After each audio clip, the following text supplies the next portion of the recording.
Ça a été une saison un petit peu bizarre du côté de Manchester City.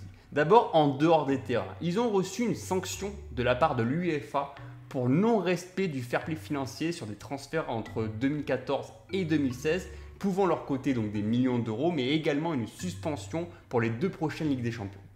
Finalement, ils ont été relaxés en juillet par le tribunal arbitraire du sport qui a reconnu que les documents fournis par Citizens étaient cohérents et donc la sanction a été levée. Alors il y a eu pas mal de polémiques par rapport à tout ça, il y a beaucoup de clubs qui se sont plaints de cette décision, mais finalement Manchester City s'en sort bien. Sur le terrain, on attendait Manchester City beaucoup mieux. Ils sortaient d'une année 2018-2009 à plein régime en récoltant 4 titres nationaux et donc ils étaient beaucoup plus attendus sur la scène européenne.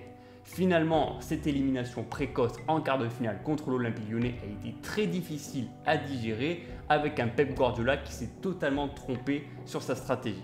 En termes de jeu, Manchester City a toujours dominé son adversaire, mais il y a eu un problème d'efficacité avec une incapacité à aller gagner les rencontres. Et finalement, cela s'est soldé sur 9 défaites, le pire bilan de Guardiola en Première Ligue depuis qu'il est arrivé à la tête des Citizens. Manchester City termine donc deuxième de Première Ligue, mais très loin derrière Liverpool à plus de 15 points.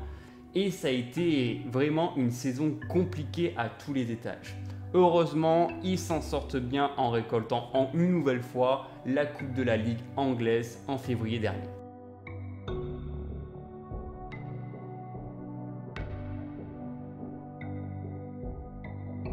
L'été dernier, Manchester City a commis l'erreur de ne pas remplacer Vincent Kompany.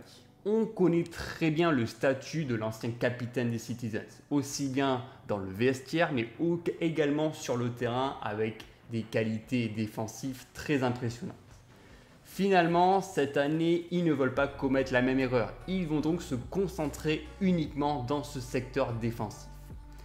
On parle de Koulibaly, de Upamecano, de Jiménez de l'Atlético Madrid, tant de joueurs avec des profils très costauds, des profils qui connaissent les compétitions européennes et qui ont justement un avenir chez les Citizens. Ils ont déjà réalisé un bon coup dès le début du mercato en signant le néerlandais Nathan Ake de Bournemouth pour 40 millions d'euros.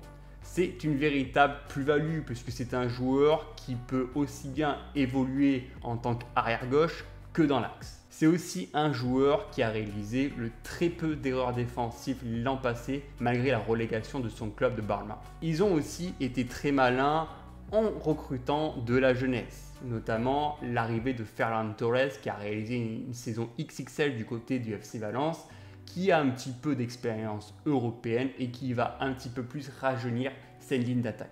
Du côté des départs, et c'est un crève-cœur pour moi, Leroy Sané a décidé de rejoindre le Bayern de Munich pour une somme avoisinant les 45 millions d'euros.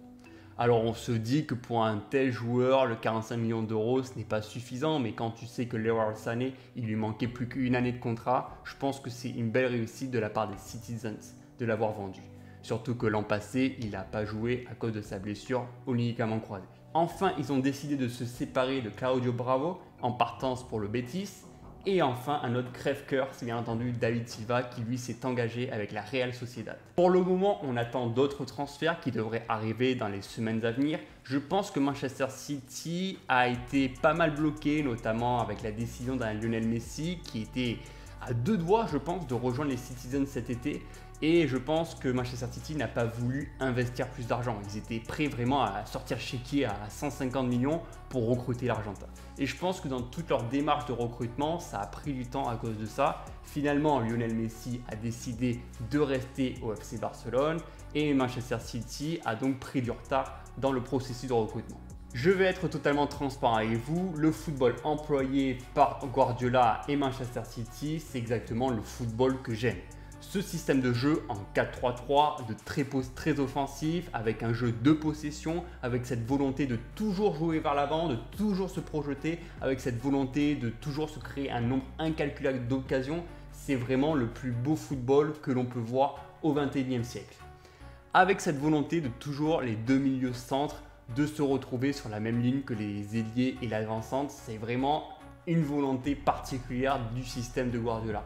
avec cette capacité des deux latéraux de se retrouver dans la surface adverse, de centrer, et en plus avec un Kevin De Bruyne qui illumine encore plus ce milieu de terrain de par sa vision de jeu et ses centres de précision intacts. C'est toujours agréable à regarder pour un spectateur.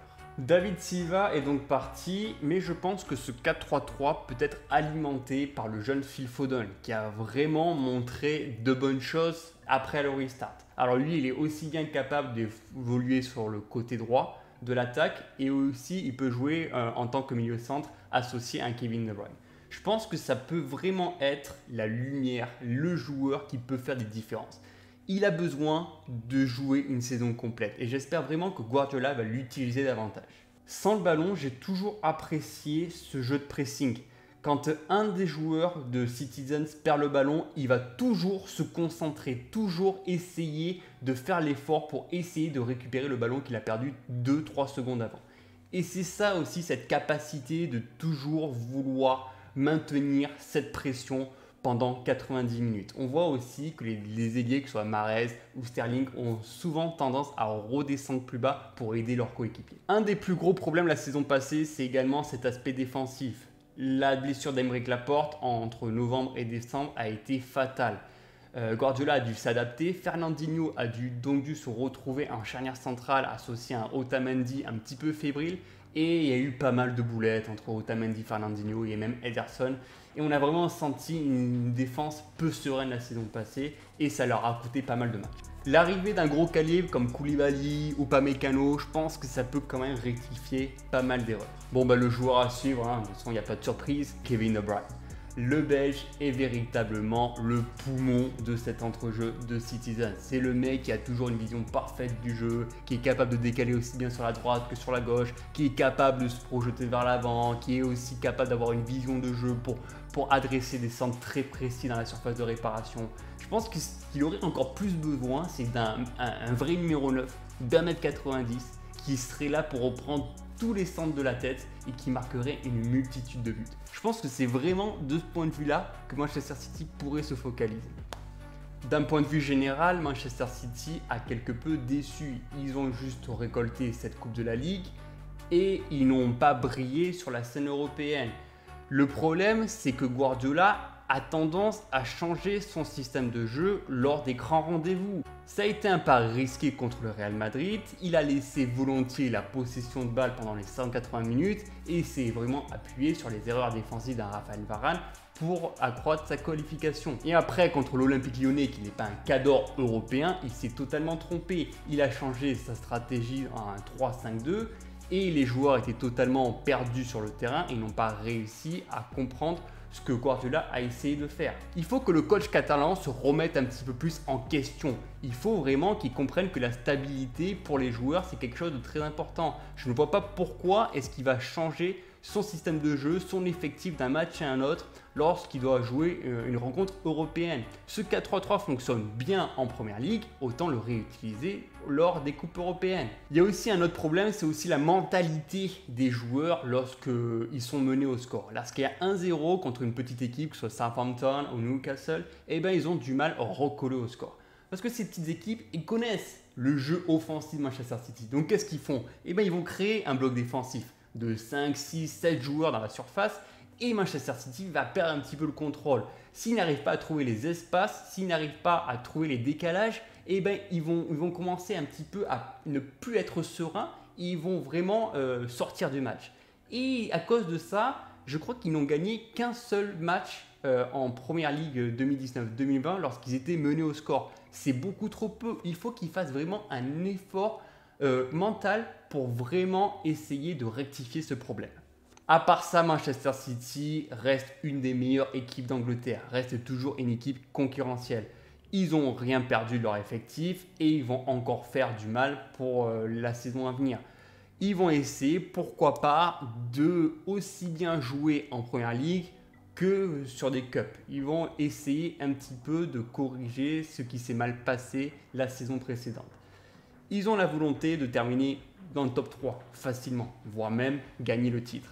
à eux maintenant de démontrer sur le terrain s'ils sont prêts pour ça. Merci d'avoir suivi cette vidéo. N'hésitez pas comme d'habitude à me dire dans les commentaires si vous pensez que Manchester City peut remporter le titre en 2021. N'hésitez pas non plus pour la chaîne à vous abonner, à liker la vidéo et à partager cette vidéo sur vos réseaux sociaux. N'hésitez pas non plus à aller faire un tour sur ma page Twitter. Et merci encore pour tous les commentaires. Je vois que vous êtes très satisfaits de toutes ces présentations d'équipe. Et j'essaie de faire partager un petit peu plus ma passion pour le football, ma passion pour la Première Ligue. C'est vraiment un championnat que je suis énormément et dont je suis vraiment adepte de parler avec vous convenablement. Merci à vous en tout cas pour votre soutien et on se retrouve dès demain pour une nouvelle vidéo où on parlera d'un autre club anglais et pour le moment je ne sais pas lequel. Salut!